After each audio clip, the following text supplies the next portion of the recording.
Hey guys, welcome back to the Readers. I hope you are having an amazing day. Let's get right into the stories. The first one is an entitled People's Story. I run a boutique architectural design firm that specializes in commercial and mixed-use developments. We're not huge, but we do good work and have built up a solid reputation over the past decade. My office needs to be quiet and professional since we often have high-value clients coming in to review plans and designs. That's why I was so careful when I selected our current location. About 5 years ago, my company designed and developed a modern 5-story mixed-use building. It was one of our bigger projects, and we were really proud of how it turned out. The ground floor has 4 commercial units, and floors 2 through 5 are residential condominiums. After construction finished, we made a strategic business decision. We sold all the residential units but kept ownership of the entire commercial ground floor, the land, and the building structure itself. This meant we owned our office space outright and collected rent from the other 3 commercial tenants. When we sold the condos, we established the Residential Homeowners Association according to state law. Their governing documents were crystal clear about their authority. They could manage the residential floors, the second-floor lobby area, a small gym, and the residential hallways. The commercial ground floor was explicitly excluded from their jurisdiction. This wasn't an oversight or gray area. It was intentionally written this way because we retained ownership. For the first few years, everything worked perfectly. The residential owners stayed in their lane, we stayed in ours, and everyone was happy. The building looked great, property values were strong, and there were never any issues between the commercial and residential sides. That all changed about 6 months ago when the Homeowners Association elected a new president. Her name was Brenda, and she was the type of person who thrived on having authority over others. She was retired and apparently had nothing better to do than walk around the building with a clipboard looking for things to control. I heard from some of the residential tenants that she had already forced one resident to remove wind chimes because they weren't on some approved list she had created. The first time I really encountered Brenda was on a Wednesday afternoon in late spring. I was in my office with one of our biggest clients, presenting designs for a major commercial project worth several $1,000,000. This was the kind of meeting that could make or break our relationship with this client, so I needed everything to go smoothly. Right in the middle of my presentation, my office door suddenly opened without a knock. This woman I didn't recognize marched in, completely ignoring my client, and walked straight up to my desk. She was holding a clipboard and looked absolutely furious about something. She pointed an accusatory finger at the small silver trash bin next to my reception desk and announced that it was a violation of some HOA rule. She said all waste receptacles visible from the exterior walkway had to be black, lidded, and kept out of sight. The way she said it, you would have thought I was dumping toxic waste in the hallway. I was completely shocked by the interruption and tried to handle it politely since my client was sitting right there. I told her I was in an important meeting and that my office wasn't part of the HOA jurisdiction anyway. Brenda scoffed loudly and told me that the entire building was her jurisdiction because she was the HOA president. She said she would be issuing me a formal fine and that I should expect it in writing. Then she glared at my confused client, gave me another dirty look, and stormed out of my office. I had to swallow my anger and finish the presentation professionally, but inside I was furious. This woman had just embarrassed me in front of a major client over something completely absurd. I knew this wasn't going to be the end of it, and I was right.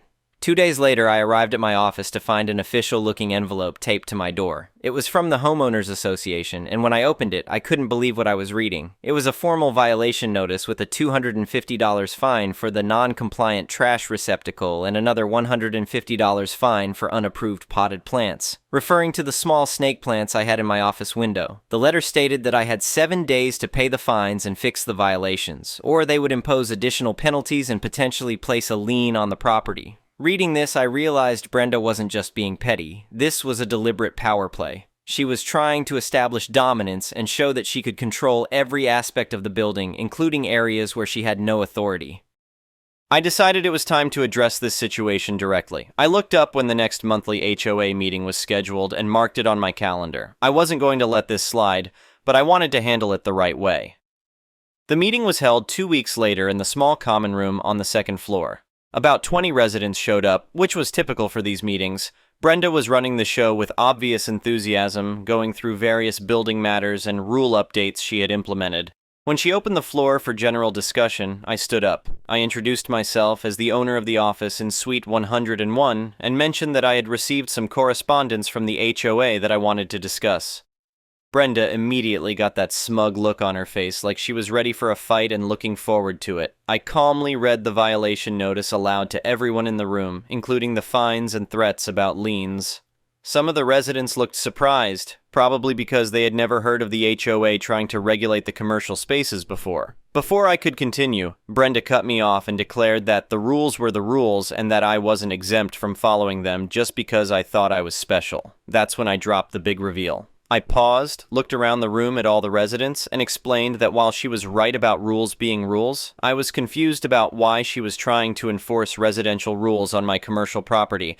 Then I told them exactly who I was. I explained that I wasn't just a tenant in Suite 101. I was the founder of the development company that built their entire building. My company didn't just design and construct the building, we owned it. We owned the land, the foundation, the roof, and the entire commercial ground floor. We had sold them their individual condominiums, but we retained ownership of everything else. I continued by explaining that their HOA authority existed only because our master deed allowed it to exist, and that same legal document explicitly stated their power ended at the second floor elevator lobby. The commercial ground floor was completely outside their jurisdiction, and always had been. You could have heard a pin drop in that room. The residents all turned to look at Brenda, whose face had gone from confident red to pale white in about 10 seconds. She clearly had no idea she had picked a fight with the person who literally owned the building she lived in. But instead of backing down gracefully, Brenda decided to double down on her mistake. She accused me of lying and said I was just a tenant trying to intimidate the HOA. She threatened to have their lawyer bury me in legal paperwork. That's when another resident spoke up. He mentioned that he was an attorney and had carefully reviewed the master deed before purchasing his condo. He confirmed that I was absolutely right. Section 4B of the deed clearly excluded commercial spaces from HOA authority. He told Brenda she had massively overstepped her bounds. Brenda, now completely cornered and exposed in front of all her neighbors, tried to deflect by calling me a tyrant developer. She claimed she was just trying to protect everyone's property values. But the damage was done. The other residents could see that their HOA president had picked an unwinnable fight with the building's owner over something she had no right to control. The meeting descended into chaos as residents started questioning other decisions Brenda had made and whether she really understood the limits of her authority. I left them to sort it out among themselves, but I knew a simple correction wasn't going to be enough. Brenda needed to learn a lesson about boundaries, and I was going to be the one to teach it to her. The next morning, I had my corporate attorney draft a cease and desist letter to the HOA board, specifically naming Brenda. It demanded immediate rescission of all fines against my office and a written apology. The letter also made it very clear that any further harassment would result in a lawsuit for damages, with board members potentially being held personally liable for acting outside their legal authority. But I didn't stop there. I decided Brenda needed a more visible reminder of exactly who owned what in this building. I noticed she had designated the best parking spot in the garage for HOA president only, a spot that was actually on property I owned. I had building maintenance come out the next day to repaint that spot with a new sign that read, "Reserved Building Owner." I also noticed that Brenda had placed a large bulletin board for HOA notices in the main ground floor lobby. Since that lobby was part of my commercial space, I had the board removed and sent an email to all residents from building management explaining that commercial areas needed to stay commercial, and their residential notices should be posted in the second floor residential lobby where they belonged. Then I decided to get creative with what Brenda would later call aesthetic warfare. Since I owned the commercial space outright, I wasn't bound by any of the HOA design restrictions. So I hired a commercial graphics company to install a massive floor-to-ceiling window decal on my office's glass front. The decal was a hyper-realistic image of a cat's face. Not ugly or offensive, but definitely bold and impossible to ignore. It completely changed the sleek, professional look of the building's ground floor, and there was absolutely nothing Brenda could do about it. When she saw it for the first time, I watched from my office as she stood there sputtering in rage, completely powerless to stop something she clearly hated. The giant cat face was the final straw for the HOA board. Within a week, they called an emergency meeting. They had received my lawyer's letter, they had seen Brenda's parking spot get reassigned, and they were staring at a 20-foot-tall cat every time they walked through the lobby. They realized their president had exposed them to significant legal and financial risk by picking a fight she couldn't win. The board voted to remove Brenda as president, citing her reckless actions and poor judgment. The interim president who replaced her was actually the lawyer who had spoken up at the original meeting. He called me personally to apologize for the whole situation and confirmed that all fines had been rescinded. Then he very humbly asked if there was anything they could do to persuade me to restore the more professional look to my office window. I had made my point perfectly, so I graciously agreed to remove the cat decal. I explained that I just needed the boundaries to be clear and that I had no interest in making anyone's life difficult unnecessarily. The next day, the graphics company removed the cat face, and my office returned to its normal appearance. This act of goodwill showed everyone that I was firm but reasonable, not some kind of tyrant who would abuse my position as building owner. The new HOA board turned out to be professional and respectful. They understood the difference between what they could and couldn't control, and the relationship between the residential and commercial parts of the building became peaceful and clear. They focused on managing their own areas effectively instead of trying to expand their authority where it didn't belong. As for Brenda, she couldn't handle the humiliation of being removed from power and shunned by many of her neighbors. She put her condo up for sale within a month and moved out before the end of summer. I heard through the grapevine that she was telling people the building had become unlivable because of developer interference. But everyone who lived there knew the real story. Looking back on the whole situation, I find it almost funny how it all started. Brenda wanted to wield her small amount of power to control every last detail of the building, right down to my office trash can. She thought she could fine me $400 for following rules that didn't even apply to me. In the end, she learned a very public lesson about jurisdiction and the importance of understanding your actual authority before you try to exercise it. She tried to assert control over property she didn't own against a person who actually did own it, and it cost her everything: her position, her credibility, and eventually her home. All I had to do was show her exactly who owned the sandbox she was trying to play in. Sometimes the best response to someone overstepping their bounds is simply to remind them where those bounds actually are. Brenda learned that lesson the hard way, but she definitely learned it. The building runs smoothly now, with clear boundaries and mutual respect between all parties. My office is quiet and professional again. My clients are happy, and I never have to worry about someone bursting in to lecture me about trash can colors. And the best part is that I didn't have to be mean or vindictive to resolve the situation. I just had to be clear about the facts and willing to stand up for what was right. Sometimes that's all it takes to deal with someone who thinks they have authority they don't actually possess. You just have to be patient, stay calm, and let them learn the truth about power the hard way.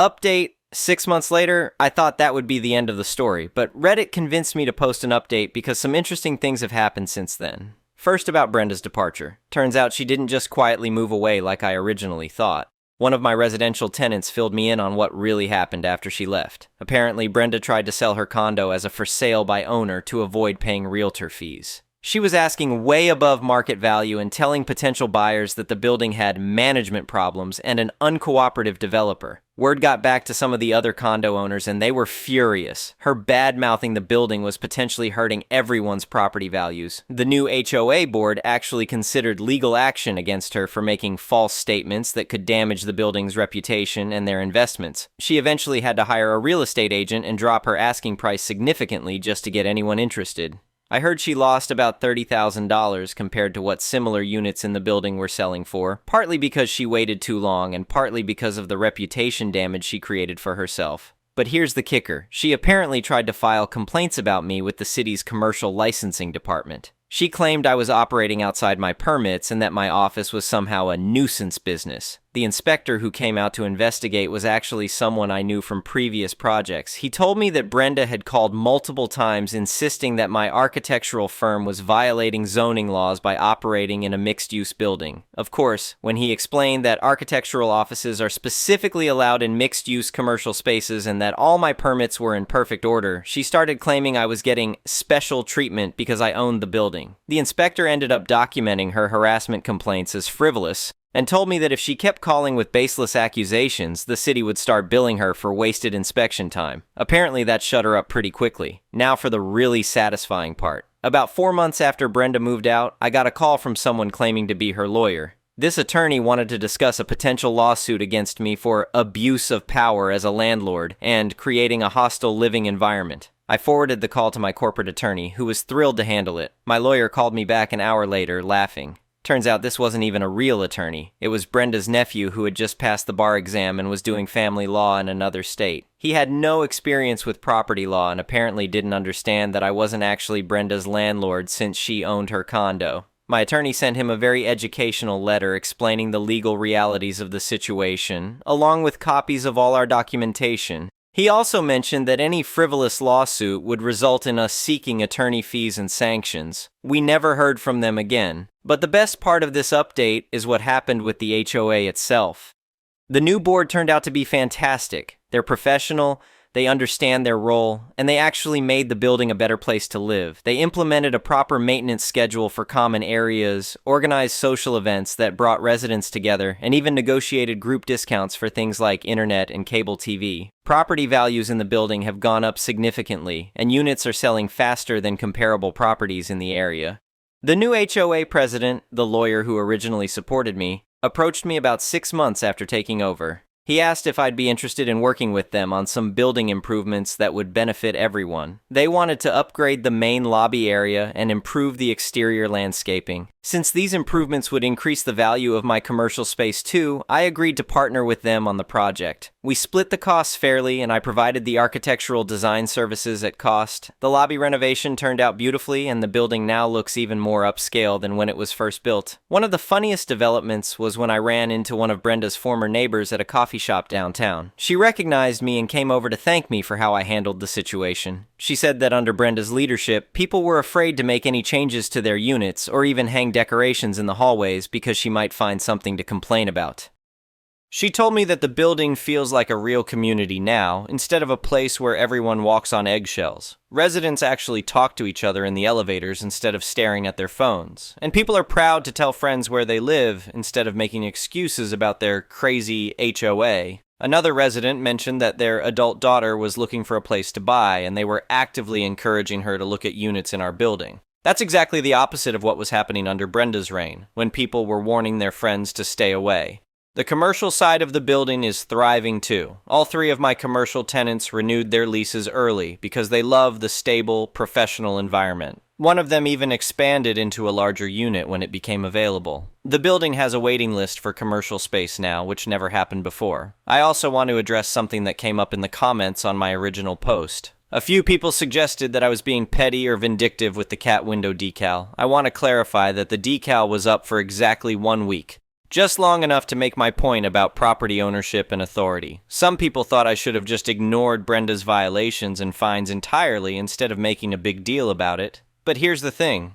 If I had let her get away with asserting false authority over my property, she would have kept pushing boundaries until someone got seriously hurt financially or legally. By addressing it head-on and making the boundaries crystal clear, I protected not just myself, but also the other commercial tenants and even the residential owners. If Brenda had been allowed to continue overstepping her authority, she could have exposed the entire HOA to lawsuits and liability issues. The current HOA board has thanked me multiple times for handling the situation professionally and helping them understand their proper role. They've told me that my approach taught them important lessons about governance and legal compliance that have made them much better at their jobs. Looking back, I'm actually grateful that Brenda picked that fight with me. It forced a necessary conversation about boundaries and authority that made the building a better place for everyone. Sometimes you need a catalyst to expose problems and create positive change. The building community is stronger now, the HOA operates more effectively, property values are up, and everyone knows exactly what the rules are and who has authority to enforce them.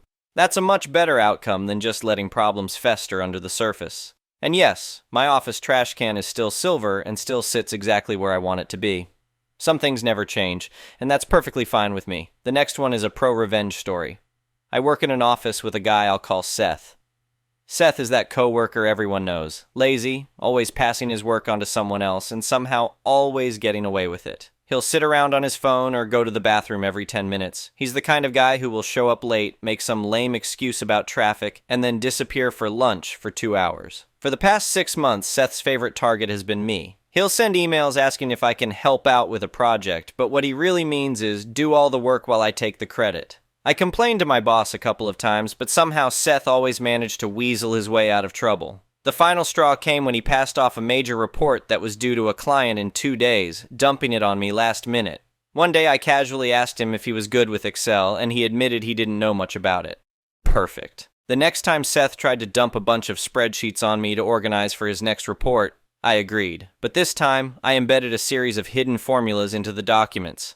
These formulas didn't do anything important, just enough to mess with the numbers if someone didn't know how to check for hidden cells. It took me a little time, but I was careful not to make it too obvious. The kicker? Every time Seth tried to copy and paste the data into his report, it would scramble everything just enough to be completely useless.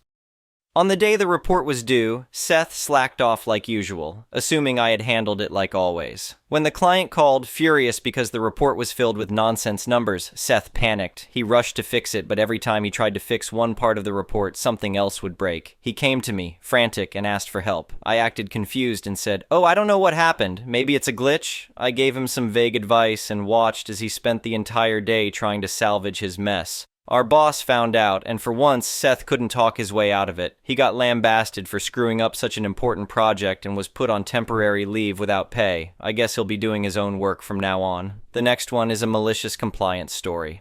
A little over a decade ago, I worked up in the oil patch in northern Canada on different IT contracts.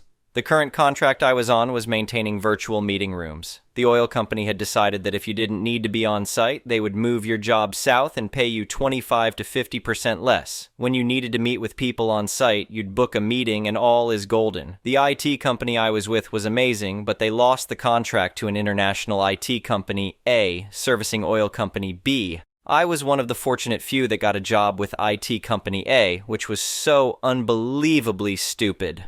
Most of the rest of the talent that had been working IT under contracting companies for 10 plus years took a walk. I think the management literally sat down and said, "What's the absolute worst way we can mess things up?" And then they did that. They hired a bunch of fresh out of college or unqualified people, and within a few months, our ticket count had gone from averaging around 50 at any given time to well over 600 and growing with no end in sight. This is all well and good, and we got chewed out for the ticket count being high. We got chewed out for bringing it down low because our ticket closure rates weren't similar. It didn't really matter. Good, bad, we got chewed out. Company A was hemorrhaging money to Company B.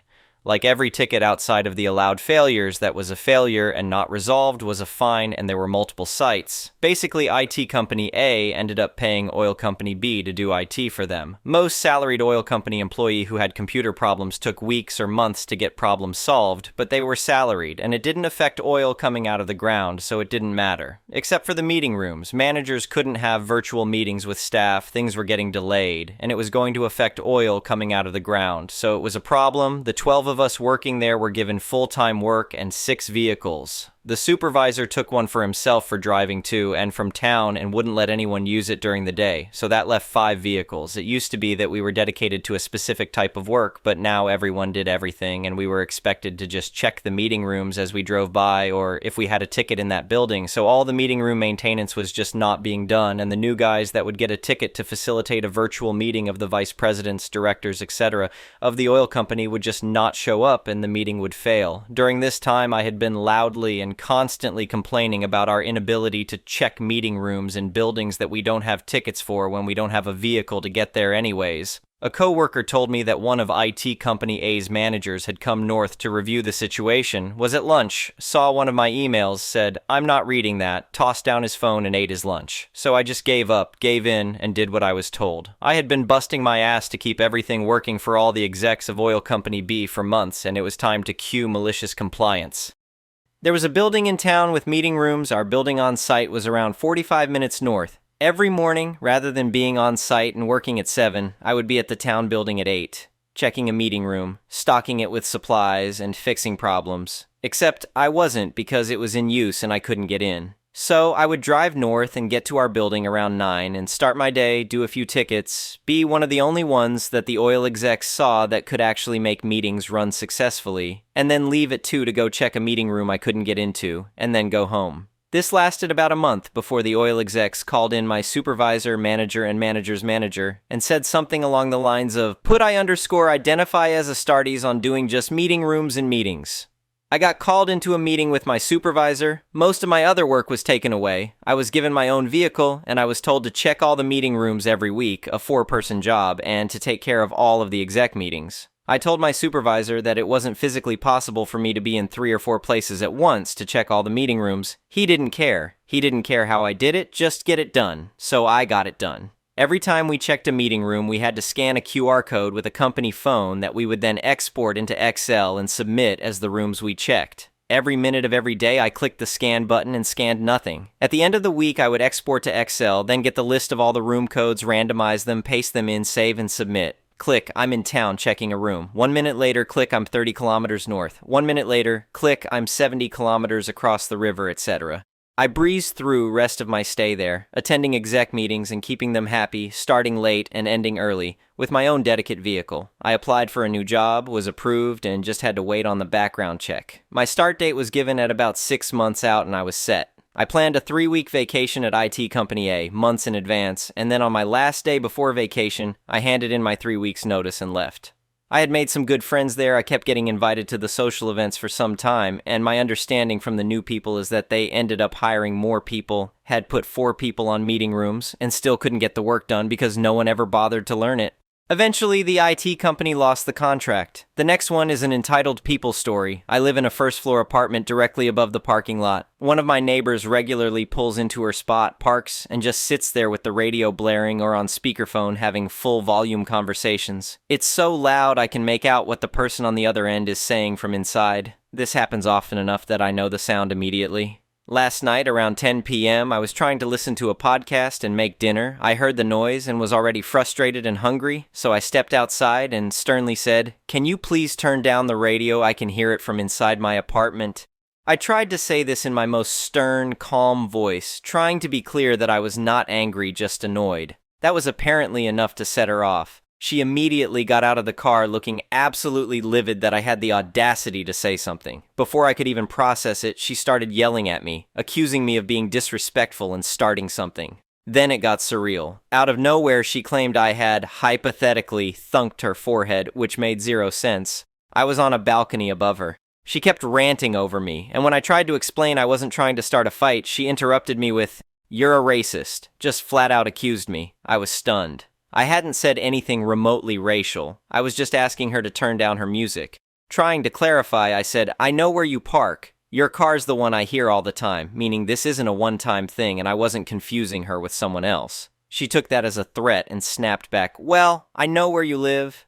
At that point, I realized this was escalating fast and getting out of hand. I said, "Let's go to the front office and talk to management, handle this like adults." She agreed, but kept shouting at me the entire walk down the hall, calling me a racist repeatedly, loud enough for anyone in their apartment to hear. When we reached the front desk, I explained we were having a slight disagreement. While I was talking, she shoved past me and started banging on the office manager's door, even though it was technically closed for the night. The manager came out confused. At this point, I knew things were going to get interesting. I was calm the entire time, and she was in hysterics. I grabbed a chair to appear less confrontational, and I just let her go off. The neighbor immediately launched into another tirade, escalating again, saying how I threatened her and am a racist for even saying anything. She said I was inside getting drunk with my friends, and that her having a conversation with her mother caused me to get aggressive with her. At one point, she looked me dead in the face and called me slow. That really stung because I have dyslexia and it's something I've dealt with my whole life. I kept calm, but it was like no matter what I said, she was just looking for things to throw at me. I was starting to get very frustrated because the manager wasn't letting me get a word in. I was getting shouted down by crazy while they stood by. The manager finally separated us and asked me to wait in the office. When she came back to speak with me privately, I apologized for the way things escalated and said I should have just come to the office in the first place instead of confronting my neighbor directly. I told her I don't want conflict, I just want to be able to enjoy peace and quiet in my home. She asked if I'd be willing to try apologizing one more time to the neighbor, and I said sure, even though I knew it probably wouldn't help. At this point, I figured I had to be the bigger person just to end the confrontation. As expected, when I stepped back outside to say my apology, I barely got a sentence out before she started yelling again. She said she might call the cops because she feels unsafe. I stayed calm and said, "If you feel the need, go ahead. I live in apartment 126. I added, "Let's just pretend we don't exist to each other." She didn't look at me and said I sounded like a crazy person to the manager. That's where it ended for now. But we are neighbors and she parks under my balcony. I now feel uncomfortable in my own home. I genuinely don't want issues with any of my neighbors. But this woman seems unhinged, and something tells me this won't be the last time I hear from her. Wondering if I handled this correctly, what I should do now. Anyway, thank you for watching.